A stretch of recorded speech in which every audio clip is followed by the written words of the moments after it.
A very active scene still playing out in the Bronx, New York, where we can still see the wreckage from all of this as the rescue effort has ended and the difficult work of reconstructing what happened begins and why. We start with live coverage from New York. Jay Gray is at the scene and has this report. Jay, good evening.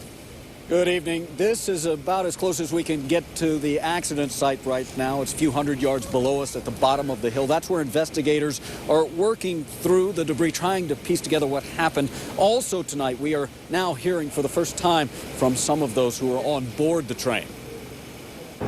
This home video shows the chaos just minutes after the commuter train jumped the tracks. I don't know how else to say, but it's just the saddest thing that you're just driving on a train and looking at the beautiful Palisades and then poof, you're dead.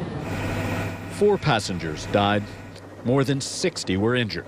We had several people that were either trapped under cars or partially under cars. As first responders rushed in, firefighters and police worked to rescue survivors. We had to cut a couple of parts just to lift people out of the train. Medical teams set up a field triage unit to treat the victims. At least 11 are still in serious condition tonight. You could feel it starting to lean. It was like, hey, what's going on? Passenger Dennis O'Neill says the next thing he knew, the car was on its side.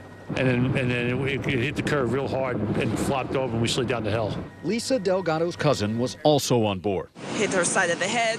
She saw the woman in the front of her go out through the other window. Local, state, and federal investigators led by the National Transportation Safety Board are on the scene and searching for clues to what led to the fatal accident. Our mission is to understand not just what happened, but why it happened, with the intent of preventing it from happening again. There are initial indications speed may have played a factor as the train rolled from the tracks and eventually stopped just inches from the Hudson and Harlem rivers. Yeah, and early reports indicate that the conductor, who was also injured in the accident, has said he was having problems with the brakes on the train. The full investigation expected to last a week to 10 days here. Live in New York, I'm Jay Gray. Now back to you.